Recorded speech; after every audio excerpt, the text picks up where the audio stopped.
बिस्मिल्लाहिर्रहमानिर्रहीम। Welcome to unique online classes dear and यूनिकन। मैं उम्मीद करता हूँ आप लोग अपने अपने घरों में खैर वफ़ियत से होंगे और अपनी स्टडीज़ को एंजॉय कर रहे होंगे। हमारी जो एंट्री टेस्ट की सीरीज़ है उसमें हम लोगों ने चैप्टर नंबर 6 तक चीज़ें डिस्कस कर ली थी। आज हम चैप्टर नंबर 7 को डिस्कस करेंगे और चैप्टर नंबर 7 में जो एंट्री टेस्ट बेस्ड चीज़ें आ सकती हैं वो हम डिस्कस करेंगे। आपको पता है चैप्टर नंबर 7 का नाम है introduction to operating system.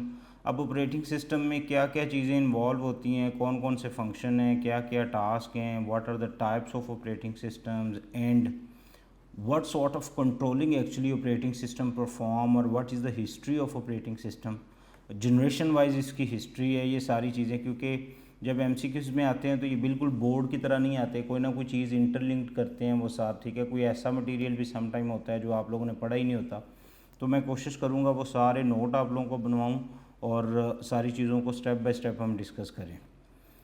Notebook अपने पास रखिए, एक रजिस्टर, एक पेन अपने पास रखिए ताकि हम इन चीज़ों को देख सकें। और आप जो मैं पॉइंट्स आपको समटाइम पॉइंट लिखे नहीं जाएंगे टाइम की कमी की वजह से, मैं बोलूँगा ही और आप उन पॉइंट्स को लिखते जाएंगे ताकि हमारा एक पूरे नोट्स बन जाएँ इसके, ठीक है जी। बेटा ऑपरेटिंग सिस्टम को हम विजुलाइज भी करते हैं और ऑपरेटिंग सिस्टम की डेफिनेशन मैं आप लोगों को सबसे पहले बता दूं। Operating system which is short form, अगर आप इसको पूरी फॉर्म में लिखें तो ये है जी ऑपरेटिंग सिस्टम, और इसकी शॉर्ट फॉर्म जो होती है विच इज़ कॉल्ड O.S, ठीक है। ये ऑपरेटिंग सिस्टम।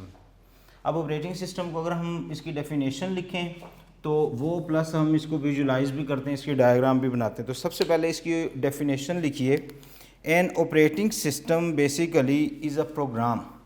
ये एक प्रोग्राम है जो जिसके अंदर मल्टीपल कई छोटे छोटे सब कोड्स हैं, सब प्रोग्राम्स हैं, that execute application programs and act as a interface between user and computers, या कंप्यूटर के जो हार्डवेयर्स हैं उसके दरमियान में और यूज़र के दरमियान में ये इस तरह का जो इंटरफेस है वो जनरेट करते हैं ताकि यूज़र जो है वो सिस्टम को, ये सिस्टम हार्डवेयर, ये सिस्टम के जो हार्डवेयर कंपोनेंट्स हैं उनको कंट्रोल कर ले। अगर हम इसकी डायग्राम देखें तो डायग्राम कुछ इस तरह है। फर्स्ट करें, ये आप लोगों के पास कंप्यूटर हार्डवेयर्स हैं, ठीक है, कंप्यूटर हार्डवेयर्स हैं और लेट्स सपोज ये आपके पास यूज़र है, ठीक है। तो जो कंप्यूटर हार्डवेयर से चीज़ें आनी हैं वो सीधी आती हैं ऑपरेटिंग सिस्टम के पास, ठीक है। वहाँ से यूज़र और यूज़र से वापस जाती हैं ऑपरेटिंग सिस्टम के पास, उसके बाद फिर हार्डवेयर। यानी कि अगर आप इस डायग्राम को एलेबोरेट करें तो कंप्यूटर्स के जो हार्डवेयर्स हैं उनको ऑपरेट करने के लिए यूज़र और कंप्यूटर हार्डवेयर के दरमियान में जो थर्ड पार्टी है वो एक ऑपरेटिंग सिस्टम होता है। अगर ऑपरेटिंग सिस्टम फंक्शन परफॉर्म ना कर रहा हो तो आप कंप्यूटर के हार्डवेयर्स को कंट्रोल नहीं कर सकते, ठीक है। ये तो इसकी है प्रॉपर डेफिनेशन, जिसका शायद एंट्री टेस्ट से माइनर सा ताल्लुक है कि आपसे पूछा जा सकता है कि operating system is really use for controlling hardwares, ठीक है। या ये एमसीक्यू ऐसे भी आ सकता है, operating system really create interface for the users, ठीक है। तो ये सारी ये चीज़ें इस तरह लिंक्ड हैं आपस में। आप लोगों को ये पॉइंट्स आने चाहिए, डायग्राम क्लियर होती है तो इससे रेलिवेंट पॉइंट कोई भी, या आप कह सकते हैं यूज़र रियली कंट्रोल दी हार्डवेयर बाय ऑपरेटिंग सिस्टम्स, ठीक है। तो किसी भी एज पे बैठ के कोई एमसीक्यू जनरेट हो सकता है, आपको वो क्लियर होना चाहिए। मैं आपको थोड़े से इसकी डेफिनेशन जो है वो नोट करवा दूँ, ज़रा नोट कीजिए सारे स्टूडेंट्स।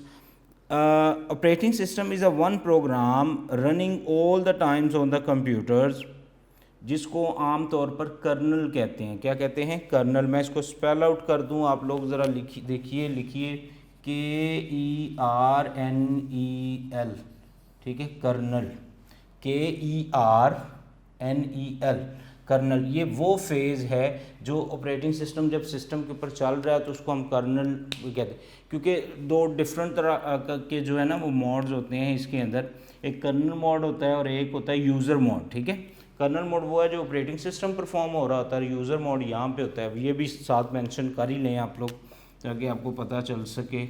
ये आप लोगों के पास यूज़र मोड है, इसको हम आगे चल के डिटेल में भी पढ़ेंगे। ये कर्नल मोड, ये यूज़र मोड, दो हो गए, ओके। तो जब ऑपरेटिंग सिस्टम खुद से रनिंग कर रहा होता है तो कर्नल मोड, और जब जो यूज़र को इंटरफेस नज़र आ रहा होता है वो यूज़र मोड, उसको हम कहते हैं। अच्छा, असल में ऑपरेटिंग सिस्टम फंक्शनैलिटी परफॉर्म करता कि आपकी बुक में आपको पता है डिफरेंट किस्म की ऑप्शंस छोटी छोटी लिखी हुई हैं, वो भी हम डिस्कस करेंगे क्योंकि बुक को पढ़ना ज़रूरी है। ऐसा नहीं है कि हम कोई एडवांस लेवल की चीज़ें पढ़ लें लेकिन बुक रह जाए। मैं अपना अच्छा इम्पैक्ट देने के लिए आपको ऑपरेटिंग सिस्टम्स के जनाब पूरे प्रोसेस पढ़ा दूँ, CPU के प्रोसेस पढ़ा दूँ, तो वो नहीं है, वो पेपर में आने भी नहीं है और आपने पढ़ने भी नहीं। ठीक है, बेशक ये चीज़ें माइनर्स ही हैं, लेकिन एक तो आपका रिव्यू हो रहा है फर्स्ट बुक का और प्लस आपने अपने एंट्री टेस्ट से रेलिवेंट चीज़ें भी उसमें से करते जाना है। तो ऑपरेटिंग सिस्टम जो है वो मेजर 3 फंक्शन परफॉर्म करता है। ठीक है, उसकी मेजर जो फंक्शनैलिटी वो 3, but these 3 functions are further divided. ठीक है, ये तीनों के तीनों फिर आगे भी डिवाइडेड हैं। आप ज़रा नोट कीजिए। सबसे पहला ये कन्विंस करता है, ऑपरेटिंग सिस्टम जो है वो आपके कंप्यूटर को ऐसा कन्वीनियंट बनाता है कि आप उसको यूज़ कर सकें। ठीक है, सबसे पहली बात कन्विंस। सेकंड जो इसका यूज़ है वो है एफिशिएंसी। ऑपरेटिंग सिस्टम जो है वो उसके तमाम रिसोर्सेज को एफिशिएंट मैनर्स के अंदर ऑपरेट करवाता है। ठीक है, अगर ऑपरेटिंग सिस्टम नहीं है तो हो सकता है आपका कीपैड ही ना चले, हो सकता है आपका माउस ही ना चले, यानी कि हार्डवेयर कंट्रोलिंग, ये सारी चीज़ें। तीसरी चीज़ ability to evolve. Operating system ऐसे एफिशिएंट डेवलपमेंट करता है जिससे आप सिस्टम के बाकी सारे फंक्शंस को भी कंट्रोल कर सकते हैं और उसमें प्लस माइनस कर सकते हैं। मतलब आप लोग कंट्रोल पैनल्स को यूज़ करके उसके हार्डवेयर फंक्शंस को कंट्रोल कर सकते हैं, उसके सॉफ्टवेयर फंक्शंस को कंट्रोल कर सकते हैं, उसके यूज़र मोड को कंट्रोल कर सकते हैं, उसकी बाकी जो है ऐड हार्डवेयर्स, उसके थीम्स, उसकी सेटिंग्स, वो सारी चीज़ें भी ड्यू टू ऑपरेटिंग सिस्टम हो रही होती हैं। ठीक है जी। अब जो ऑपरेटिंग सिस्टम है उसके ये अब आगे फर्दर इन तीनों को भी फिर हमने डिवाइड किया है, वो भी हम नेक्स्ट देखते हैं। एक ऑपरेटिंग सिस्टम जो है उसका इंटरफेस बेसिकली कितनी चीज़ों पे मुश्तमिल होता है। ये जो उसका यूज़र मोड है, इसके साथ आपने की पॉइंट लिखने हैं एंट्री टेस्ट के रेलिवेंट। ये है यूज़र मोड में सबसे पहले जो मैं अगर इसको लाइन अप करूँ तो सबसे पहले बेटा इसमें आएगा यूज़र, फिर इसके अंदर आएगा एप्लीकेशन सॉफ्टवेयर्स। ठीक है, फिर इसके आएगा अंदर आएगा ऑपरेटिंग सिस्टम और साथ इसके आएगा हार्डवेयर। ये 4 चीज़ें हैं जो कि ऑपरेटिंग सिस्टम इंटरफेस के ऊपर ज़रूरी होती हैं। ठीक है, यूज़र, एप्लीकेशन, या आप एप्लीकेशन के साथ लिख सकते हैं एप्लीकेशन सॉफ्टवेयर्स को भी कहते हैं एप्लीकेशंस। ठीक है, तो ये आपके लिखने के लिए ये की पॉइंट आपको 4। ये जो कर्नल मोड है ना, इसकी अगर हम लिखने की कोशिश करें तो ये मेजर एक ही होता है, इसने रनिंग में रखना है आपके सिस्टम को। ठीक है, रनिंग सिस्टम होता है ये सारा का सारा, क्योंकि अगर कर्नल मोड काम नहीं कर रहा होता तो ये सारी चीज़ें भी काम नहीं कर रही होंगी। इनका काम करने का मतलब है कि आपका जो ऑपरेटिंग सिस्टम है वो रनिंग मोड में रहे। तो ये दो की पॉइंट्स हैं।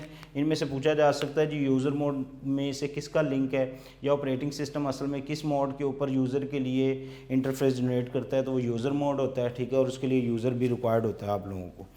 Hardware, application, user and operating system, ये 4 चीज़ें होंगी आप लोगों के पास। उसके बाद आमतौर पर जो जनरल फंक्शनैलिटी है एक ऑपरेटिंग सिस्टम जो परफॉर्म कर रहा होता है, इसी को अगर हम थोड़ा सा एलेबोरेट करें तो सबसे पहले आप लोगों के पास आ गया, लेट्स सपोज मैं कहता हूँ कि ये मेरे पास आ गया हार्डवेयर्स। ठीक है, हार्डवेयर के बाद जो सेकंड डायग्राम मेरे पास आएगी हार्डवेयर के बाद, वो आ जाएगा ऑपरेटिंग सिस्टम। ठीक है, ये मेरे पास आ गया ऑपरेटिंग सिस्टम।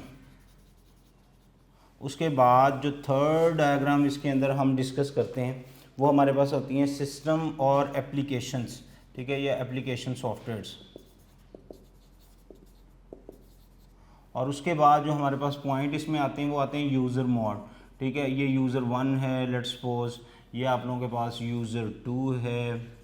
ठीक है, एट सेम टाइम जितने भी यूज़र जो होते हैं वो ऑपरेटिंग सिस्टम।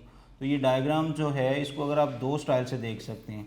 एक जब इसको इधर से देखेंगे तो स्टेप 1, फिर उसकी एप्लीकेशन, फिर उसका operating system and then your hardware.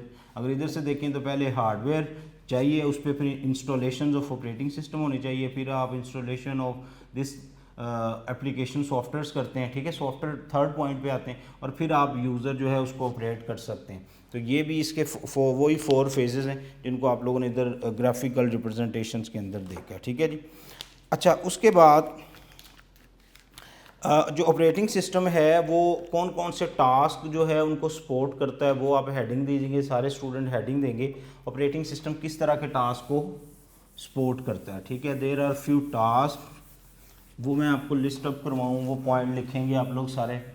Yes, ठीक है। तो support the task which are supported by the operating system, the first one provide the facility to create, ठीक है, ये आपको फैसिलिटी देता है क्रिएट करने की, किस किस को क्रिएट करने की, मॉडिफिकेशन करने की, डिलीट करने की, अपडेट करने की, रीनेम करने की, किस किस को जनाब, आपके फाइल्स और फोल्डर्स को, ठीक है। और ये आप सारा का सारा यूज़र मोड पे ही आप करते हैं, आपको पता है, ठीक है। फाइल फोल्डर को अपडेट करना, मॉडिफाई करना, डिलीट करना, रीनेम करना, these all facilities are provide by the operating system. Second, आप एक्सेस कर सकते हैं कंपाइलर्स को, ट्रांसलेटर्स को, हाई लेवल लैंग्वेजेस के ऊपर जो आप सोर्स कोड देंगे उसको ये ऑटोमेटिकली, जो भी कमांड आप टाइप कर रहे होते हैं वो आपके सोर्स कोड है या सोर्स इंस्ट्रक्शन है, उसको ऑटोमेटिकली आपका ऑपरेटिंग सिस्टम जो होता है वो कन्वर्ट कर रहा होता है दूसरे मोड के अंदर जिसको मशीन अंडरस्टैंड करे। उसके बाद आपको ये लोडर प्रोग्राम देता है जिससे आप अपनी तमाम किस्म की जो भी प्रोग्राम होते हैं उसको ऑटोमेटिकली कंप्यूटर्स की मेमोरी के बाद सीपीयू, उसके रजिस्टर्स और वहाँ पे पूरा वो जो एग्जीक्यूटिंग साइकिल आप लोगों ने चैप्टर नंबर 5 में पढ़ा वो भी परफॉर्म कर रहा होता है। उसके बाद आपकी जो इनपुट एंड आउटपुट लेवल की जो पेरिफेरल डिवाइसेस की हैंडलिंग है वो भी कर रहा होता है। There are few basic functions which are support by operating system, ठीक है। तो वो सारे के सारे हो गए।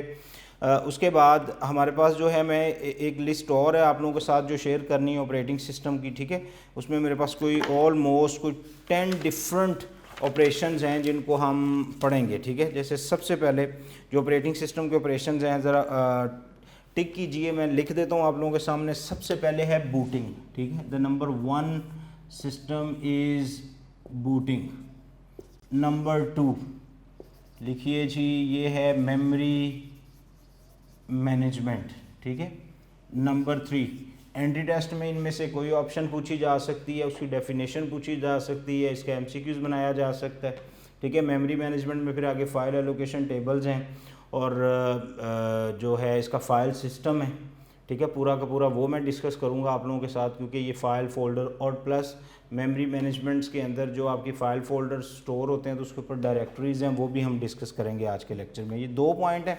तीसरा पॉइंट जो है वो भी नोट करें, वो है आप लोगों के पास डिस्क मैनेजमेंट, ठीक है। क्या आ गई? एक मेमोरी मैनेजमेंट। अब मेमोरी मैनेजमेंट से यहाँ से स्ट्रेट फॉरवर्ड क्लियर है। एक आप लोगों के पास आएगी रैम, दूसरी आप लोगों के पास आएगी रोम। रोम क्योंकि ऑटोमेटिक मेमोरी होती है और ये भी ऑपरेटिंग सिस्टम कर रहा था। फिर तीसरे पॉइंट पे आप लोगों के पास आ गई डिस्क मैनेजमेंट, ठीक है। चौथे पॉइंट पे आप लोगों के पास जो आएगी वो प्रोसेस मैनेजमेंट। क्या आ गई? प्रोसेस, ठीक है। अब ये प्रोसेस मैनेजमेंट क्या है? ये बेटा जी सारी की सारी मैनेजमेंट जो सीपीयू खुद से परफॉर्म कर रहा था। आप तो बस प्रोग्राम ये एप्लीकेशंस के ऊपर डबल क्लिक करते हैं, आगे उसने जाके किस स्टेज पे जाके सीपीयू के अंदर एग्जीक्यूट होना है। और मल्टीपल प्रोग्राम जब आप सेम टाइम पे चला रहे होते हैं तो कभी ऐसा तो नहीं है कि पेंट के रिज़ल्ट जो है वो माइक्रोसॉफ्ट वर्ड में आने शुरू हो जाएं और आपने कोई ऑडियो सॉन्ग चलाया हुआ है तो वीएलसी प्लेयर के सारे कंटेंट्स उठ के जो है वो पेंट में आने शुरू हुए। ऐसा नहीं होता। प्रोसेस मैनेजमेंट होती है पूरी की पूरी, जो जिस पाइपलाइन में चल रहा होता है वो उसी पाइपलाइन में चलता है ताकि आपस में कन्फ्लिक्ट ना हो, ठीक है। ये हो गया। उसके बाद नंबर 5 पे बेटा आप लिखेंगे डिवाइस कंट्रोलर, ठीक है। डिवाइस कंट्रोलिंग लिख लें तो वो और ज़्यादा अच्छा है, ठीक है, डिवाइस को कंट्रोल करना। नंबर 6 ये करते हैं जी प्रिंटिंग कंट्रोलिंग, ठीक है। ये क्या करते हैं? प्रिंटिंग,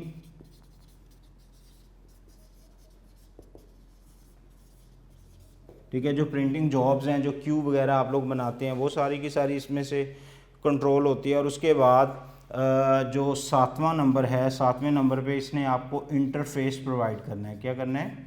इंटरफेस प्रोवाइड करना है, ठीक है। और इंटरफेस बेटा आप लोगों को पता ही है कौन कौन से हैं, मैं आगे लिख दूं ताकि आपको नज़र आ सके। एक आपको पता है जी इंटरफेस GUI है, which is graphical user interface, और एक होता है CLI which is called command line interface, ठीक है। इन दोनों की भी डिटेल हम पढ़ लेते हैं अभी कि ये दोनों इंटरफेस होते क्या हैं। ये पॉइंट्स नोट कीजिए आप लोग। उसके बाद आगे चलते हैं, इनके दोनों इंटरफेस पढ़ते हैं, ठीक है। कंप्यूटर जो ऑपरेटिंग सिस्टम है उसमें 2 डिफरेंट टेक्निक से आप अपनी मशीन को कंट्रोल कर सकते हैं, उन्हीं को बेटा हम इंटरफेस करते हैं। मसलन ये जो मैं बोल रहा हूँ आपको समझ आ रही है, आप जो बोलेंगे मुझे समझ आ रही है, तो मेरे और आपके दरमियान में जो ये एक लिंक, एक रिलेशन बना हुआ है, दिस इज़ कॉल्ड इंटरफेस। इसी तरह जब आप कंप्यूटर पे कोई चीज़ ऑपरेट कर रहे हैं, कंप्यूटर पे डबल क्लिक कर रहे हैं या कोई फंक्शन परफॉर्म कर रहे हैं और वो आपकी बात को समझ रहा है, तो इसको हम कंप्यूटर और यूज़र इंटरफेस कहते हैं। और हम इन दोनों इंटरफेसेस को ये जो interface provided by operating system है, इसकी 2 टाइप्स आपने अभी लिख ली, एक GUI और एक आप लोगों के पास आ गया CLI। दोनों में बेटा फ़र्क क्या है? इसके अंदर वही होते हैं वो मेन्यूज़, आइकन्स, ठीक है, ये फाइल्स, उसके बाद फोल्डर्स, ये सारी की सारी चीज़ें, इस तरह जो ग्राफिकल ऑब्जेक्ट्स आपको नज़र आते हैं इसको हम GUI कहते हैं। CLI में क्या होता है जी? कमांड प्रॉम्प्ट होता है, ठीक है। और कमांड प्रॉम्प्ट जो है उसमें आपके सामने एक स्क्रीन है और स्क्रीन पे कर्सर ब्लिंक कर रहा है और आपने लेट्स सपोज किसी चीज़ को लोड करना है, रन करना है, कोई डायरेक्टरी बनानी है, लेट्स सपोज तो आप लिखेंगे जी MKDIR, कोई डायरेक्टरी बनानी, टाइप करके प्लस आप एंटर करेंगे तो फिर कोई डायरेक्टरी बनेगी। कोई क्रिएट करना है फोल्डर को, you have to type create /folder name, let's suppose new folder, ठीक है। इसमें आप क्या करते हैं? इसमें आप क्लिक करते हैं न्यू की ऑप्शन में जाके न्यू फोल्डर पे क्लिक करते हैं। ये क्योंकि ग्राफिकल, इसके लिए आपके पास कोई नॉलेज होना, बहुत ज़्यादा नॉलेज होना ज़रूरी नहीं है, ठीक है, क्योंकि इसको एक छोटा सा बच्चा भी ऑपरेट कर सकता है।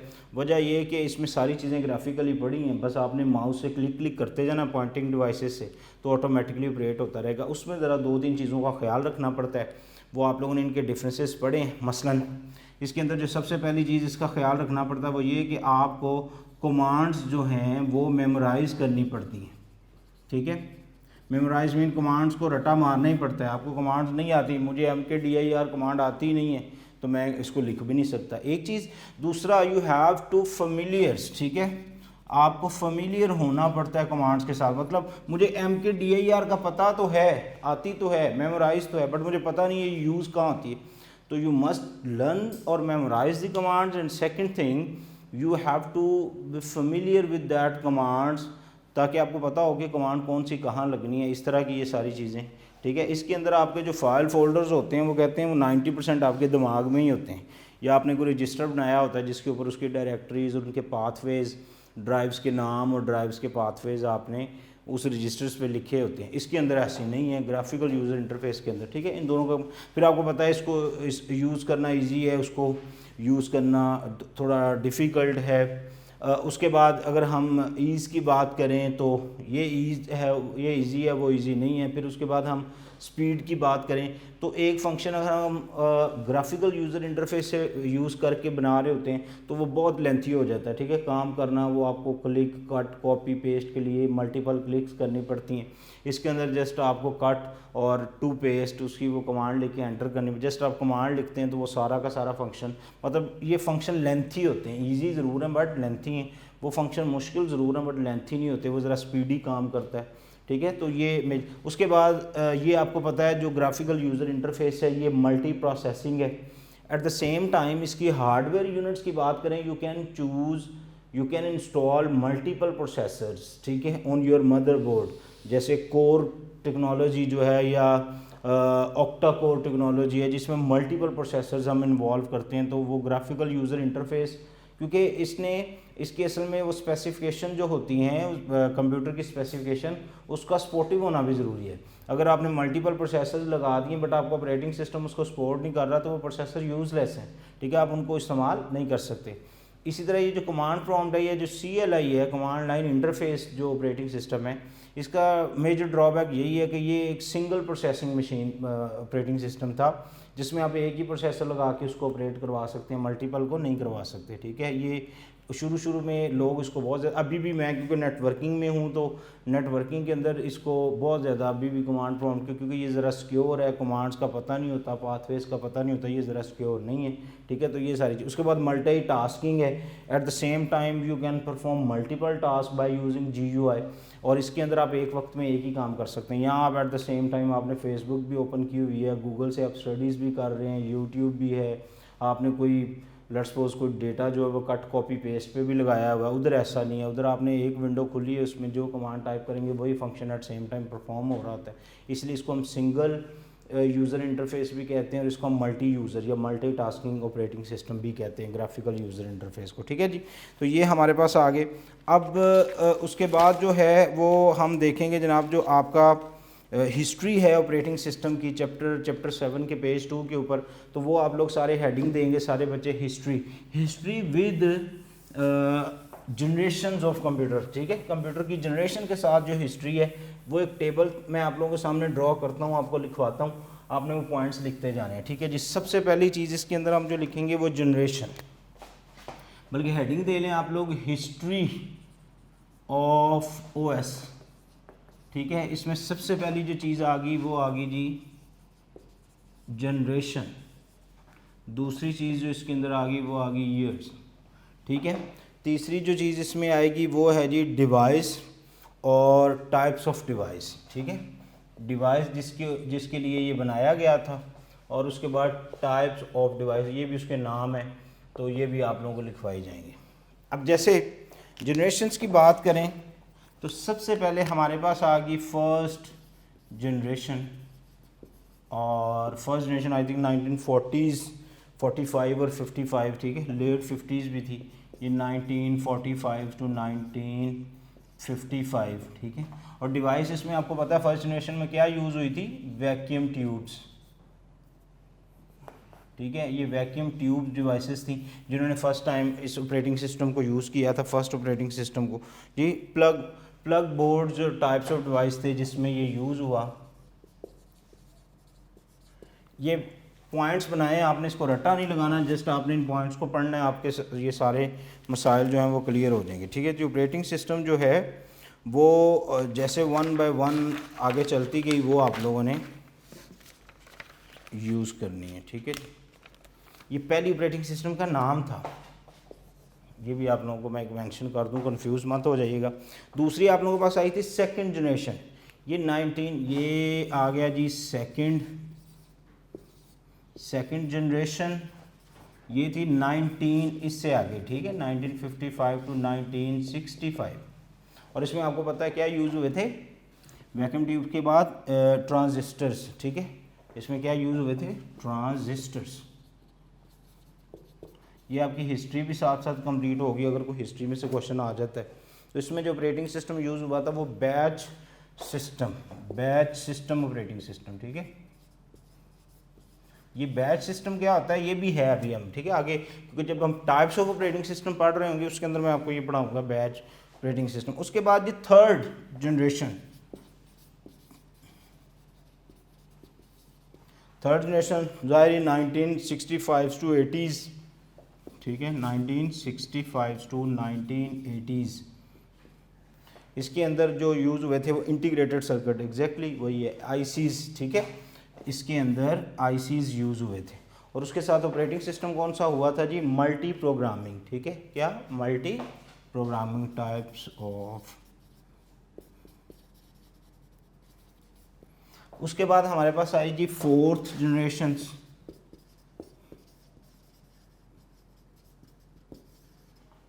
फोर्थ जनरेशन जो थी ये जी सिंस 1980s टू ऑनवर्ड। ठीक है, ये चलती जा रही है, और इसके अंदर जो यूज़ हो रहे हैं वो आपको पता है क्या यूज़ हुए जी, माइक्रो प्रोसेसर्स। ठीक है, और माइक्रो प्रोसेसर्स के साथ इसमें जो डिवाइस यूज़ हुई पीसी, पर्सनल कंप्यूटर्स। और इसके बाद जो ऑनवर्ड है वो समटाइम फिफ्थ जनरेशन्स का वर्ड बोला जाता है, लेकिन असल में वो वही है।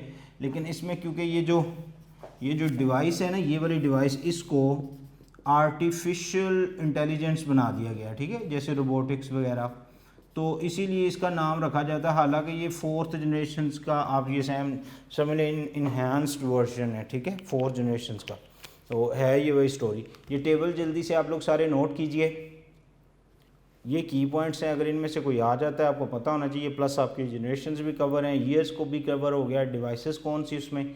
अब ये डिवाइसेस सारी कौन सी हैं, जो डेटा प्रोसेसिंग्स के लिए यूज़ होती हैं। वो जो मेमोरी कॉन्सेप्ट्स है, वो कीबोर्ड माउस इनपुट आउटपुट है, वो तो अपनी जगह सब में यूज़ हुए हैं।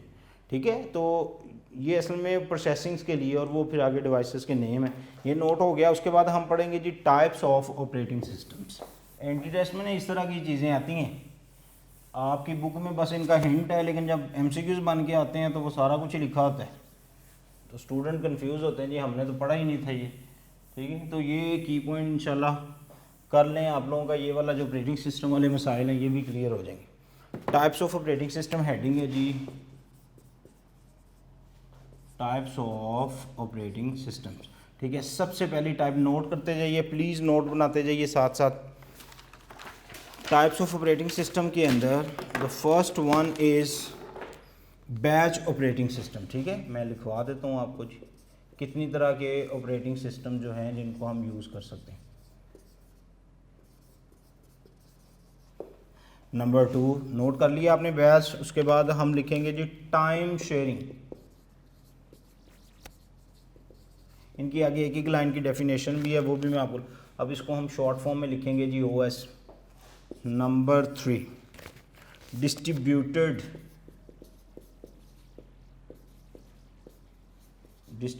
Operating system. Number 4 network operating system. Number 5 real time operating system. ठीक है बेटा, ये टाइप्स ऑफ ऑपरेटिंग सिस्टम है जो आती हैं। इनकी वन वर्ड की डेफिनेशन है वो भी लिख लें साथ, आपको पता तो हो ये हैं क्या जी। फिर इनके वैसे तो एडवांटेज डिसएडवांटेज भी हैं, स्पेसिफिकेशंस भी हैं, लेकिन उसको हम कोशिश करेंगे जल्दी से देख लें, लिखवा दूँ मैं आपको। नोट कीजिए one word batch operating system, sequence of jobs in program a computer without manual interventions. ठीक है, खुद ब खुद ये वो है वो जो बैक एंड पे काम कर रहा होता है, जिसमें आप लोग मैनुअली कोई चीज़ नहीं ऑपरेट कर रहे होते, कंप्यूटर खुद से करता है सारा का सारा। ठीक है, जिसमें आप इसमें लिख सकते हैं वन वर्ड हम इसको क्या कह सकते हैं जी, विद आउट मैनुअल इंटरवेंशंस। ठीक है, INTERVENTIONS। ठीक है, ये आप लोगों के पास बैच का। उसके बाद time sharing, allow many user to share computer resource. ठीक है, टाइम शेयरिंग में many user can operate the computer at the same time. 2 तीसरी distributed operating system, manage a group of different computer to make appear to be a single computer. Networking के अंदर, networks के अंदर जहाँ पे multiple computers, लेकिन उनको एक ही वक्त में ऐसे शो करवाना कि जैसे ये एक ही ऑपरेटिंग सिस्टम है, ये आप लोगों के पास हो गया डिस्ट्रीब्यूटेड। अच्छा, उसके बाद आ गया network operating system, computer running in different operating system can participate in common networks. ठीक है, मल्टीपल जो कंप्यूटर्स के ऊपर ऑपरेटिंग सिस्टम चल रहे हैं, लेकिन जब वो नेटवर्क्स में तो ऐसे ही ट्रीट हो रहे होते हैं जैसे वो एक ही तरह के हैं सारे ऑपरेटिंग सिस्टम। उसके बाद real time operating system, the last one. Real time operating system का mean application to fix the deadlines. ठीक है, means application to fix the deadlines. तो ये वन वर्ड डेफिनेशन है, अगर इनमें से कोई आ जाती है आपसे टाइम शेयरिंग, नेटवर्किंग, डिस्ट्रीब्यूटेड और बैच ऑपरेटिंग सिस्टम से पूछा जा सकता है जी बैच ऑपरेटिंग सिस्टम क्या है, तो ये आपने ये कहना है ये बैक एंड का ऑपरेटिंग सिस्टम है जिसमें मैनुअली हम कोई भी वर्क परफॉर्म नहीं करते। ठीक है, तो ये आप लोगों के पास होगी। उसके बाद कुछ एग्जांपल्स हैं वो भी लिख लें इसके साथ ही, फिर इसको अरेज करते हैं। एग्जांपल्स ऑफ ऑपरेटिंग सिस्टम्स कौन कौन सी हैं जी? एग्जांपल्स आप लोगों ने नाम बहुत सुने हैं जी अभी, GUI CLI, ये दोनों जो है इंटरफेस हैं। अब इसमें एक MS विंडोज़ हैं। ठीक है, उसके बाद आप लोगों ने नाम सुना होगा जी लिनक्स, यूनिक्स। ठीक है, ये हैं, और भी कुछ मैं आपको लिखवा देता हूँ, जल्दी से ज़रा लिख लें। मैक ऑपरेटिंग सिस्टम है। ठीक है, एप्पल की जो डिवाइसेस हैं वो यूज़ कर रही हैं। उसके बाद आप लोगों के पास एंड्रॉयड है, और ये जो मैक ऑपरेटिंग सिस्टम ये मैकिंटॉश वो यूज़ कर रहे हैं। उसके बाद एंड्रॉयड है आप लोगों के पास। ठीक है, ये जो आपके एंड्रॉयड फ़ोन यूज़ करते हैं, ठीक है, स्मार्टफोन एंड्रॉयड एप्लीकेशंस को ऑपरेट करने के लिए जो मोबाइल फ़ोन वगैरह है। और उसके बाद iOS है, ये हैं वो एप्पल के ऑपरेटिंग सिस्टम्स वगैरह। तो these are the few types of operating system. इनमें से कोई वर्ड पूछे बताइए जी, क्या कंफ्यूज नहीं होना, क्या है these are the types of operating system, nothing else. ये आप लोगों के पास हो गया। उसके बाद ये हमारा जो इन ऑपरेटिंग सिस्टम के जो है ना वो हमने कुछ एडवांटेज डिसएडवांटेज जल्दी से क्विकली देखने हैं ताकि हम फिर आगे जा सकें। ये जो आप लोगों के पास है जी टाइप्स ऑपरेटिंग सिस्टम में बैच ऑपरेटिंग सिस्टम, इसके कुछ एडवांटेज देख लें और डिसएडवांटेज देख लें। आप नोट करते जाइए please. Advantage of batch operating system, ठीक है। कहता है जी it is very difficult to guess know the time required to do any job, process of batch system know how long the job would be, ठीक है। आप लोगों को नॉर्मली ये पता ही नहीं होता कि एक जॉब, एक फंक्शन जो या एक प्रोसेस जो लगा वो कितना टाइम लेगा। तो बैच ऑपरेटिंग सिस्टम जो होता है ये इसको एक्चुअल पता होता है कि जनाब ये कितना टाइम लेगी, और उस टाइम से मतलब आपको डेटा कॉपी पे लगाते हैं ना, कोई कॉपी पेस्ट ऊपर आ रहा होता है इतने मिनट इतने सेकंड, वो बैच ऑपरेटिंग सिस्टम की, क्योंकि मैंने आपको कहा था ये मैनुअली नहीं होती। अगर वो टाइम इंक्रीज़ कर रहा हो तो आप उसको हाथ से पकड़ के टाइम को कम तो नहीं ना कर सकते, वो सिस्टम की परफॉर्मेंस के ऊपर ही होता है। तो ये इसका एक एडवांटेज है। दूसरा, multi user can share the batch system, ठीक है। कई यूज़र जो हैं इस ऑपरेटिंग सिस्टम को शेयर कर सकते हैं। The ideal time for batch system is very less and it easy to manage huge या लार्ज वर्क्स जो होते हैं उनको मैनेज करना by using batch operating system is easy, okay. Disadvantage क्या है? Computer operator should well know with the batch system, अगर आपने इसको कभी यूज़ नहीं किया या कभी परफॉर्म नहीं किया या आपको पता नहीं है बैक एंड की चीज़ें क्या है, तो आपके लिए डिफ़िकल्टी हो सकती है। दूसरा, batch systems are hard to debug, findings errors and removing them is really very hard. उसके बाद ये समटाइम इट्स कॉस्टली, ओके। और उसके बाद the other job will have to wait for unknown time if any jobs fail, मतलब 4 jobs इकट्ठी हैं उसमें इसको एक फेल होती है तो हो सकता है दूसरी 3 जॉब्स का टाइम इंक्रीज़ हो जाए और उनको वेट करना पड़े जब तक आपकी 4 जॉब जो थी उसका इशू सॉल्व नहीं हो जाता, ठीक है। समटाइम तो ऐसे भी होता है ना, प्रोसेसर्स इकट्ठे लगे हुए हैं और एक प्रोसेसर अगर अचानक से फेल होता है तो उसका इम्पैक्ट जो होता है वो दूसरे जो प्रोसेसर्स होते हैं, प्रोसेस होते हैं, जो प्रोसेसर्स परफॉर्म कर रहे होते हैं उस पर भी आता है, ठीक है। ये भी इसके अंदर होता है। उसके बाद टाइम शेयरिंग ऑपरेटिंग सिस्टम है बेटा, इसके कुछ एडवांटेज नोट कर लें। पहला, each task get an equal opportunity, जो भी वर्क परफॉर्म हो रहा होता है उनको सबको इक्वल ऑपरेशन, इक्वल एक्सेस होती है। उसके बाद less change of duplications of softwares, मतलब आपने एक जगह सॉफ्टवेयर इंस्टॉल कर दिया, सारे उसको एक्सेस कर रहे होते हैं, नो इशू वो नेटवर्क्स में। और CPU idle times can be reduced, ठीक है। CPU जो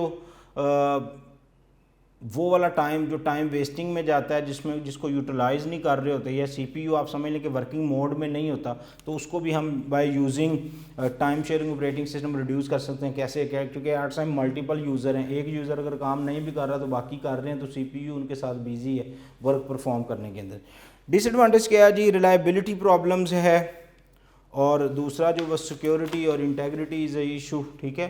क्योंकि मल्टी टाइम शेयरिंग है तो पता ही नहीं चलता कौन आके जनाब कौन सा काम कर गया, कोई डेटा डिलीट कर गया, कोई कॉपी पेस्ट कर गया, तो ये हो सकते हैं इसके अंदर प्रॉब्लम्स, ठीक है।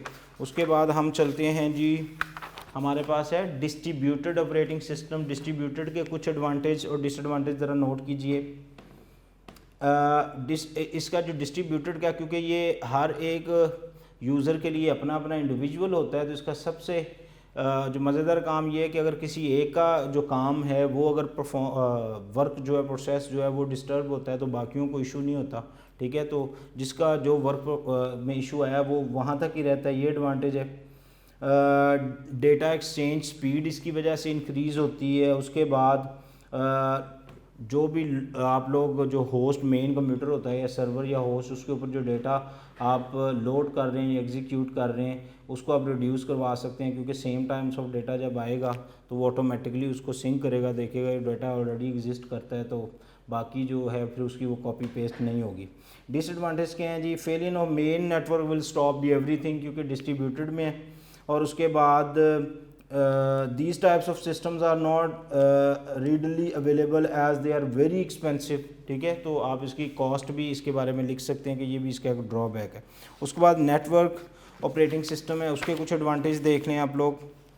तो नेटवर्क ऑपरेटिंग सिस्टम के जी हाईली स्टेबल सेंट्रलाइज सर्वर्स, ठीक है। आप लोग मेन सर्वर बनाते हैं, सारा डेटा उसके ऊपर रखते हैं, वहीं से डेटा कट कॉपी पेस्ट हो रहा है, वहीं से एक्सेस हो रहा है, वहीं पे आप डेटा को सेव कर रहे हैं, ठीक है। जैसे एक सर्वर या आपने मॉडल पढ़ा होगा नेटवर्क उसके अंदर पीर टू पीर और क्लाइंट सर्वर, तो उसमें सारी की सारी चीज़ वो ये नेटवर्क ऑपरेटिंग सिस्टम जो होता है ना इसको इंस्टॉल किया जाता है सिस्टम को ऑपरेट करने के लिए। उसके बाद security concern are highly handle through servers के ऊपर आप पॉलिसीज़ और रोल सेट करते हैं जिसकी वजह से आप सिक्योरिटी को कंट्रोल कर सकते हैं। ये आप लोगों को पता है वो चैप्टर नंबर 2 के अंदर जो है उसमें ये MCQs भी आता है जी, किस में सिक्योरिटी इशू है, तो पीर टू पीर में सिक्योरिटी इशूज़ होता है जिसकी वजह से कोई भी डेटा कट कॉपी पेस्ट कर रहा है तो प्रॉब्लम आ सकती है।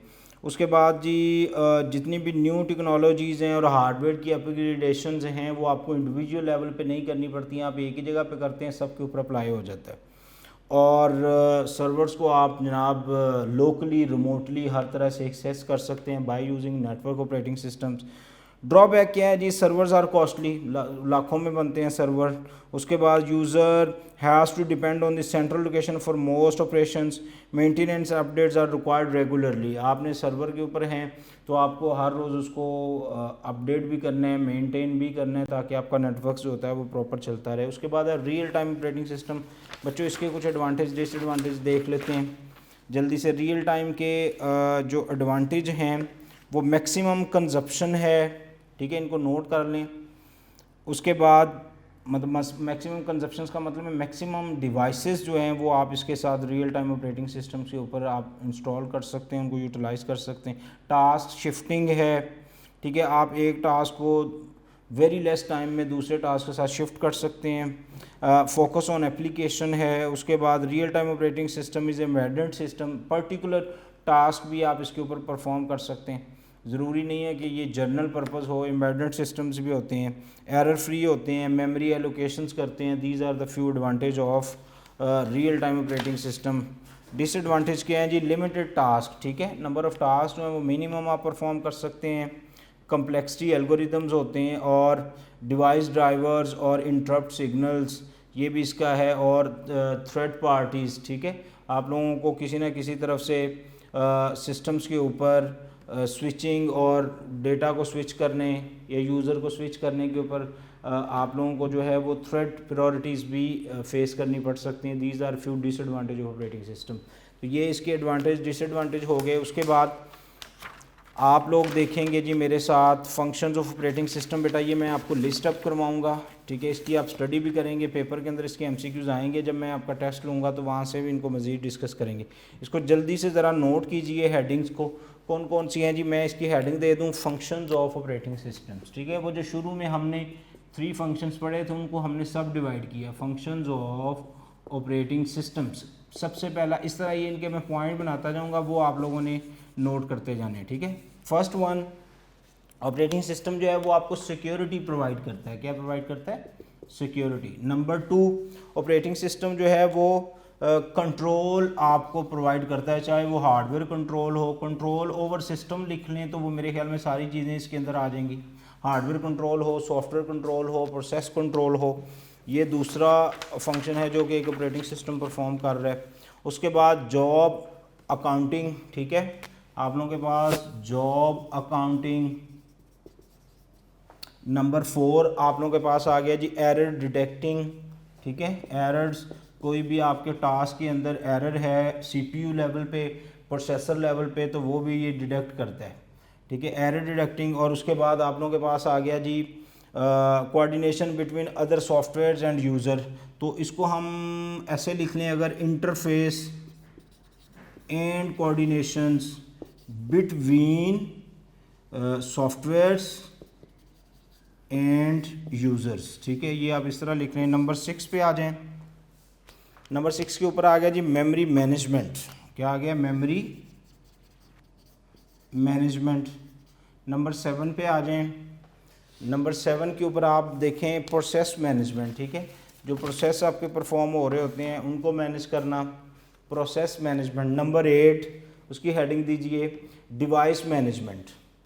क्या आ गया जी? Device management. आप कोई भी हार्डवेयर अटैच करते हैं उसके साथ, तो उसका अगर ड्राइवर नहीं है या उसमें उसकी कंपैटिबिलिटी का इशू आ रहा है तो ये ऑपरेटिंग सिस्टम उसको खुद से हैंडल करने की कोशिश करता है।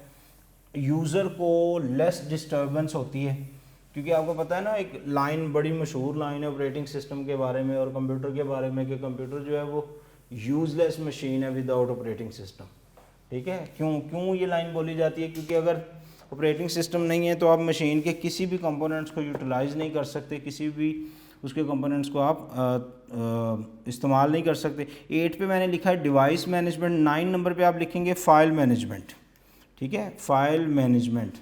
तो ये कुछ फंक्शनैलिटीज़ हैं जो एक ऑपरेटिंग सिस्टम परफॉर्म कर रहा होता है। और उसके बाद क्योंकि ये फ़ाइल मैनेजमेंट आ गया और प्रोसेसिंग और फाइल मैनेजमेंट, ये दो टॉपिक हैं, ये मैं आपको पढ़ा दूँ। बुक वाली जो चीज़ें हैं, कंट्रोल पैनल है, उसकी सेटिंग है, मल्टी प्रोसेसिंग है, मल्टी टास्किंग है, यूज़र इंटरफेस है, और उसके बाद प्लग एंड प्ले है। ये सारी ऑप्शंस आप लोगों को पहले से क्लियर है, नहीं है तो मैं आप लोगों को 1 मिनट के अंदर ये भी क्लियर करवा दूँ।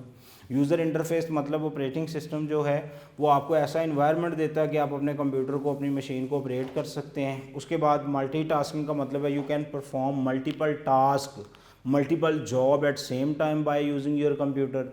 मल्टी प्रोसेसिंग का मतलब you can use hardware, physical processors, multiple processor, जैसे जितने भी कोर टेक्नोलॉजी है वो आप लोग मल्टीपल प्रोसेसर्स उसके ऊपर इंस्टॉल करके उनको यूज़ कर सकते हैं। ऑपरेटिंग सिस्टम कोई भी आपको डिस्टर्बेंस उसके ऊपर क्रिएट नहीं करता। You can perform fastly all these process and networks mean you can share your computer with others and share your data and share your hardware and softwares and plug and play it's mean जैसे मैं अभी आप लोगों को device management पढ़ा रहा, तो जैसे ही आपने यूएसबी लगाई, कंप्यूटर खुद से उसका आईओ यूनिट खुद से उसके ड्राइवर पकड़ता है और पकड़ के जनाब उन ड्राइवर्स को खुद से इंस्टॉल करता है, अपडेट करता है और आपके सिस्टम को ऐसी शेप में लेके आता है कि आप अपने सिस्टम को क्या कर सकते हैं, ऑपरेट कर सकते हैं। ठीक है, वो डिवाइस जो भी होती है उसको हम कहते हैं प्लग एंड प्ले, लगाना और चलाना। मतलब आपने डिवाइस कोई भी लगाई तो कंप्यूटर उसका खुद से ड्राइवर उठाता है और आपको रेडी टू यूज़ पे ला के देता है कि जनाब your device is ready to use, you can perform it. Okay, ये आप लोगों के पास ऑप्शंस आ गई सारी की सारी। अब जो हम प्रोसेस की बात करते हैं, प्रोसेस की, वो आप लोगों को पता है, आपने नाम सुना होगा जी 32 बिट एंड 64 बिट। ये एक कन्फ्यूजन वाली चीज़ है, आपको ये मैंने क्लियर करवाना है क्योंकि इससे रेलिवेंट कोई एमसीक्यूज आता है तो आप कंफ्यूज ना हो। आपको पता है जी कंप्यूटर्स के अंदर 2 टाइप ऑफ प्रोसेसर्स होते हैं। एक होता है जी 32 बिट, अच्छा ये इसके ऊपर हेडिंग भी दे लें, टाइप्स ऑफ प्रोसेसर्स, PROCESSOR। एक 32 बिट्स और एक होता है जी 64 बिट्स। ये गेम क्या है जी, ये जनाब ये एप्लीकेशन जो है मेरे कंप्यूटर में इंस्टॉल नहीं हो रही। क्यों जी, मेरा जी ऑपरेटिंग सिस्टम 32 बिट है लेकिन जो मैं सॉफ्टवेयर इंस्टॉल करने की कोशिश कर रहा हूँ वो 64 बिट है, तो इसीलिए वो इंस्टॉल नहीं हो रही। ये इशू असल में है क्या, ये आपको मैंने समझाना है ताकि उसके बाद फिर आपको कोई इशू ना आए जनाब इसके अंदर। ठीक है, 2 तरह के होते हैं, जैसे how much memory a processor can have access from the CPU registers. ये दोनों असल में ये डिसाइड करते हैं कि ये, मैं इसकी डायग्राम बना दूं अगर आप मुझे अलाउ करें। ये आपका प्रोसेसर्स, ये आपकी मेमोरी, आपका प्रोसेसर के जो रजिस्टर्स हैं वो कितने नंबर्स ऑफ बिट बाइट्स इस मेमोरी से एट द सेम टाइम उठा सकते हैं, इसको हम कहते हैं जनाब 32 बिट उठा सकते हैं या 64 बिट उठा सकते हैं। बात समझ में आ गई। तो कुछ सॉफ्टवेयर ऐसे होते हैं जो 32 बिट होते हैं, उसका मतलब कि यहाँ से जब वो सॉफ्टवेयर लोड हुए होते हैं और वो रजिस्टर के अंदर जाने लगते हैं प्रोसेस होने के लिए, एग्जीक्यूट होने के लिए, तो उसकी एक ही टाइम पे जो डेटा की शिपमेंट जा सकती है वो 32 होती है। ठीक है, यही वजह होती है आपका सॉफ्टवेयर इंस्टॉल हो जाता है लेकिन आप जब डबल क्लिक करते हैं वो चलता नहीं है। क्यों? क्योंकि यहाँ पे 32 बिट आया हुआ है और आप जब उसको चलाने की कोशिश करते हैं तो आगे वो 64 बिट की शेप चाहिए होती है, शिपमेंट चाहिए होती है। यहाँ पे फिर वो फेलियर आता है। ठीक है, वो कहता है दिस फेलियर, ये इंस्टॉल हो गया बट फेल है, चल नहीं सकता। क्लियर हुई बात। 32 बिट एक्सेस 2 की पावर 32 मेमोरी मतलब 4 GB ऑफ रैम, मैक्सिमम जो रैम इसके अंदर आप लोग यूटिलाइज कर सकते हैं 2 की पावर 32, तो ये बनती है almost 4 GB of RAM. 4 GB तक की जो रैम कंप्यूटर के अंदर लगी हुई है, ये वाली रैम, उसके लिए 32 बिट बेस्ट है। लेकिन इससे ऊपर जितने भी हैं, ठीक है, इससे ऊपर जितने भी हैं वो सारे के सारे क्या करते हैं, वो 64, तो उसमें 2 की पावर 64 जो है ये मेरे ख्याल में मोर देन 4 GB होगा। ये इसकी एग्जैक्ट वैल्यू अगर यहाँ पे लिखी है तो मैं आपको वो भी बता दूँ। क्वांटिलियंस 18 क्वांटिलियंस, ठीक है, ये भी आप वैल्यू लिख लें 18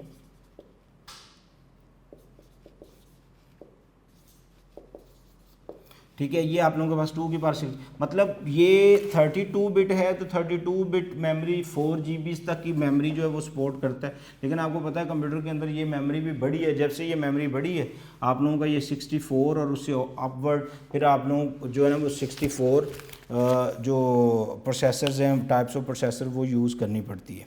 ठीक है, कुछ एडवांटेज ऑफ 64 बिट के हैं ओवर 32 बिट, वो नोट कर लें। सबसे पहला जो by using 64 bit you can perform multiple task, millions of task, hundred thousands of task at same times. Okay, ठीक है। और आप इजीली स्विच कर सकते हैं एक एप्लीकेशन से दूसरी एप्लीकेशन के दरमियान में, क्योंकि असल सारा काम जो डेटा और लोडिंग और इंस्ट्रक्शंस और डेटा सारा कुछ रैम में आ रहा हो ना, इसी वजह से अगर रैम जो है वो फास्ट और कंपेटिबल हो के और इजी रह के काम करती है, so you can switch easily with multiple programmes.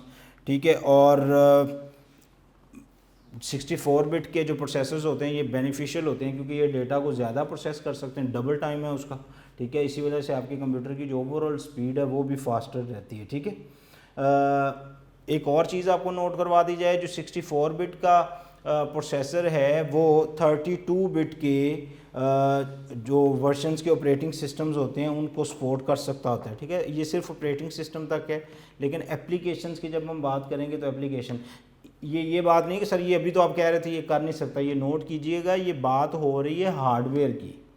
एक जो प्रोसेसर है आपके कंप्यूटर में लगा हुआ है वो 64 बिट वाला प्रोसेसर, हार्डवेयर प्रोसेसर, ठीक है, वो लगा हुआ है तो वो 32 बिट को सपोर्ट कर सकता है। बट 32 बिट का प्रोसेसर अगर आपके कंप्यूटर के ऊपर लगा हुआ है तो वो 64 को सपोर्ट नहीं कर सकता।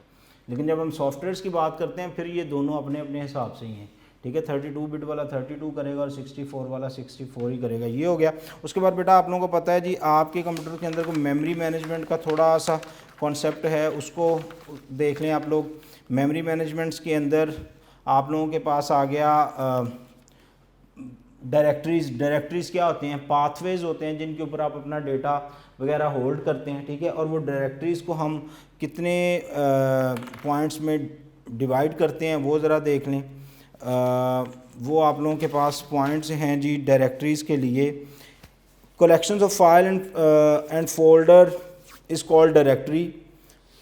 A directory contain information regarding your file and folders. और एक डायरेक्टरी जो है उसके ऊपर कौन कौन सी इन्फॉर्मेशन आ सकती है। डायरेक्टरी से है क्या, जैसे सी ड्राइव के अंदर न्यू फोल्डर में ऑडियो सॉन्ग, तो ये एक पाथवे है, ये एक डायरेक्टरी है। तो उसमें कौन कौन सी चीज़ें आ सकती हैं, कौन कौन से कंटेंट आ सकते हैं, वो लिस्ट अप करें ज़रा जल्दी से, क्योंकि अगर आपसे ये मेमोरी मैनेजमेंट का टॉपिक है, ये क्वेश्चन आगे तो आपको पता हो। सबसे पहले नेम, उसको पता होता है। ठीक है, डायरेक्टरी को नेम पता होता है, ये फाइल फोल्डर का नाम क्या है। दूसरा वो किस टाइप का है, वो वर्ड की फ़ाइल है या एक्सेल की फ़ाइल है, वो पता होता है। फिर उसका एड्रेस क्या है वो पता होता है, उसकी करंट लेंथ क्या है और उसकी मैक्सिमम लेंथ क्या है। ये सारी चीज़ें आपकी डायरेक्टरीज़ को पता होता है। ठीक है, और डेट जब आपने उसको लास्ट टाइम एक्सेस किया था, आपने वर्ड की फ़ाइल वो कहता है जी लास्ट मॉडिफाइड 3 मार्च। ठीक है, तो वो किसको पता होता है, वो डायरेक्टरीज़ को पता होता है। और उसके बाद वो लास्ट अपग्रेडेशन या अपडेटिंग डेट लास्ट, और उसके बाद ओनर आईडी। ठीक है, उसकी जो भी कोई लॉजिकल इंटरफेस की आईडी होती है वो, और प्रोटेक्शन इंफॉर्मेशंस, मतलब आप लोग एक्सेल वर्ड की फ़ाइल या किसी भी फ़ाइल को कोई पासवर्ड लगा के इनक्रिप्ट करके आप रखते हैं तो वो आप ऑपरेटिंग सिस्टम जो होता है वो भी उसको स्टोर करता है। अच्छा, ऑपरेशन जो एक डायरेक्टरी या एक फ़ाइल मैनेजमेंट के अंदर जो ऑपरेशंस परफॉर्म हो रहे होते हैं बेटा वो भी नोट करें। सबसे पहला आप एक फ़ाइल को सर्च कर सकते हैं easily by using operating system. You can delete a file, you can copy a file, you can rename a file, you can transfer a files. ठीक है, और फ़ायदा क्या है इसका जी, फ़ायदा ये है कि आप इफ़िशेंटली, प्रीसाइजली, स्पीडली अपना डेटा कट कॉपी पेस्ट कर सकते हैं, कंप्यूटर पे रख सकते हैं, वहाँ से एक्सेस कर सकते हैं, डिलीट कर सकते हैं। ये उसके बाद फाइल मैनेजमेंट है, हार्ड डिस्क की मैनेजमेंट है, वो आप लोगों ने पढ़ी हुई है, उसको भी जल्दी से देख लेते हैं ताकि टॉपिक रह ना जाए। आपको पता है आपकी हार्ड डिस्क की 2 पोर्शन होते हैं। लेट्स सपोज ये 40 GB की मेरे पास हार्ड ड्राइव है, तो इसको आपको पता है हम 2 पोर्शन में डिवाइड करते हैं। मैंने इसको क्या किया, मैंने इसकी सबसे पहले एक 10 GB की पोर्शन बनाई, तो इसको हम कहते हैं नॉर्मली लॉजिकल लेटर जो इसका होता है वो C होता है, तो इसको हम कहते हैं ये प्राइमरी पार्टीशन है। क्या है, प्राइमरी। अब ये 30 GB जो पीछे रह गई, ये 40 की टोटल थी, 10 हमने निकाल दिया, पीछे रहेगी 30, तो इस सारी 30 को हम सेकेंडरी कहेंगे। Secondary you can divide further divide into 3, ठीक है, जैसे ये D बनेगी, ये E बनेगी, ये F बनेगी, you can further divide secondary drives, ठीक है। तो मिला के ये 40 GB की है, ये हार्ड डिस्क है, और हार्ड डिस्क के ऊपर जो डेटा है वो स्टोर होता है, और उसके लिए जो टेक्निक्स हैं मेमोरी मैनेजमेंट के अंदर बेटा वो दो ही हैं, एक NTFS है और एक FAT फैट है, फैट 32 भी कहते हैं इसको। अब फैट पुराना जो है वो सिस्टम है डेटा को होल्ड करने का, तो fat stand for file allocation table, and NTFS होता है न्यू टेक्नोलॉजी फाइल सिस्टम, ठीक है। Fat stand for file allocation table and fat is a 32 bit is an extension which mean that data is stored on the chunks of 32 bits, ठीक है। जो data, इसी वजह से ये जो फैट वगैरह है ना, इसको वायरस बड़ी जल्दी एक्सेस करता है, क्योंकि वायरस को ना इसके एड्रेसेस और इसके लॉजिकल इंटरफेसेस का पता है, तो ये इसी वजह से अब वो USB वगैरह उसको फॉर्मेट कर देते हैं फैट के साथ। वो अगर NTFS की है तो चलती ही नहीं है, उसमें डेटा कॉपी नहीं होता, वो सिर्फ यही वजह होती है। आप उसका लॉजिकल इंटरफेस चेंज करने की कोशिश करते हैं, आप उसको दोबारा से NTFS के साथ फॉर्मेट कर दें, या अगर वो NTFS की नहीं है, फैट 32 की है तो फैट 32 के साथ कर दें, तो वो एग्जीक्यूट हो जाएगी, चल जाएगी, कोई इशू नहीं है। अच्छा जी, और 32 fat 32 right now not is commonly usable file system, ठीक है। उसके बाद NTFS है न्यू टेक्नोलॉजी फाइल सिस्टम, इसने फैट को रिप्लेस कर दिया जी, राइट नाउ यही यूज़ हो रही है, और विंडोज़ वगैरह के अंदर ये यूज़ होती है, और ये बहुत ज़्यादा मेंशन भी है, not only secure but also support the larger file sizes, ठीक है। ये सिर्फ सिक्योर नहीं है बल्कि लॉन्ग या लार्जर फाइल साइज को भी ये क्या करती है, सपोर्ट करती है, ठीक है। इसका भी एक टेबल है, जल्दी से 1 मिनट के अंदर हम इसका टेबल बनाएंगे। आप लिखिए फीचर्स, आप ऐसा करें एक टेबल ड्रॉ कर लें ऐसे, उसमें फीचर्स आ जाएंगे, यहाँ पे 32 बिट आ जाएगा, सॉरी 32 कह रहा हूँ, यहाँ पे फैट 32 आ जाएगा, और यहाँ पे NTFS आ जाएगा, ठीक है। ये बेटा इसके पॉइंट्स हैं, मैं चाह रहा हूँ आपके साथ ये भी शेयर कर लिए जाएं, अगर इनमें से कोई दोनों में से आ जाए तो क्लियर हो। अच्छा जी, मैक्सिमम फाइल नेम 8.3 कैरेक्टर्स, यहाँ पे आप लिखेंगे मैक्सिमम फाइल नेम, तो ये कितना होता है 8.3 कैरेक्टर्स, और ये जो है NTFS ये 255 कैरेक्टर्स, पहला। दूसरा पॉइंट मैक्सिमम फाइल साइज़, दूसरा फीचर 4 GB, ठीक है। जो फैट है वो 4 GB डेटा जो होता है उसको होल्ड कर सकता है, और NTFS जो होता है वो 16 टेराबाइट TBs, ठीक है। GBs आपको पता है 1024 GBs हो तो 1 TB बनता है, तो ये 16 TB तक डेटा जो होता है उसको होल्ड कर सकता है। तीसरा feature file folder encryption, FAT के अंदर फाइल एंड फोल्डर इंक्रिप्शन नहीं होती, इसके अंदर फाइल एंड फोल्डर इंक्रिप्शन होती है। ये होती क्या है इंक्रिप्शन, जिसमें आप अपने डेटा का पैटर्न चेंज कर सकते हैं, उसका फॉर्मेट चेंज कर देते हैं फॉर सिक्योरिटी पर्पस। अच्छा, उसके बाद फॉल्ट टॉलरेंस, अगला फीचर फॉल्ट टॉलरेंस। फैट 32 के अंदर फॉल्ट टॉलरेंस नहीं है, लेकिन जो आपका जो NTFS है ये ऑटो रिपेयर है, बहुत सारी मिस्टेक ये खुद से निकाल लेता है और सॉल्व कर देता है, यूज़र को उसमें प्रॉब्लम नहीं आती। सिक्योरिटी, इसकी फैट की सिक्योरिटी सिर्फ नेटवर्क में है, NTFS की सिक्योरिटी लोकल भी है और नेटवर्क्स भी है, यानी कि आपका जो कंप्यूटर है उसकी भी सिक्योरिटी है, अगर वो नेटवर्क्स पे है तो भी उसकी सिक्योरिटी है। और उसके बाद जी कंप्रेशंस नहीं है जी, इसमें डेटा कंप्रेस नहीं कर सकते, NTFS के अंदर डेटा कंप्रेस भी कर सकते हैं। और उसके बाद कन्वर्जन इसके अंदर पॉसिबल है, उसके अंदर नॉट अलाउड, यानी कि फ़ैट के अंदर कन्वर्जन ऑफ फाइल जो है वो पॉसिबल है, NTFS के अंदर वो अलाउड नहीं है, ठीक है। ये आप इसको एक ड्रॉबैक भी समझ सकते हैं। कंपेटेबिलिटी, ये विंडोज़ 95, 98, विंडोज़ XP वगैरह के अंदर फ़ैट चलती थी, और ये जो Windows NT, XP, Vista 7, 10, Windows 8, 8.1 और विंडोज़ 10, इन सब के अंदर आप लोग NTFS को यूज़ कर सकते हैं, मतलब लेटेस्ट अभी ये है। होप्सो आप लोगों के ऑपरेटिंग सिस्टम्स के प्रॉब्लम। प्रिंट क्यू क्या होता है जी, वो आपको पता है जी, वो अरेंजमेंट जिसमें आप प्रिंटर को प्रिंट देते हैं तो वो एक अरेंजमेंट है, उसको प्रिंट क्यू कहते हैं, और कंट्रोल पैनल से आप इसको इंस्टॉल करके अपनी प्रिंटिंग जॉब्स को कंट्रोल कर सकते हैं। This is all story about operating system. इसके अंदर एक प्रोसेसर्स हैं, प्रोसेसर्स के अंदर पाइपलाइंस हैं, पाइपलाइंस में डेटा आता है, वो या तो स्लीपिंग मोड में जो ऑपरेशन परफॉर्म हो रहा है वही एक्टिव होता है, बाकी एक स्टेप पीछे रहते हैं, पिछले शेल में रहते हैं, जिसकी वजह से आपका जो डेटा जो है ना वो कन्फ्लिक्ट नहीं होता। और ये सारा काम लॉजिकल इंटरफेस के ऊपर खुद से ऑपरेटिंग सिस्टम कर रहा होता है। आपको कभी आप किसी फाइल को डिलीट करते हैं तो कभी कंप्यूटर ने नहीं कहा जी जाइए ज़रा ड्राइव में से ना इसको डिलीट भी करके आएँ, वो खुद से उसको डिलीट करता है।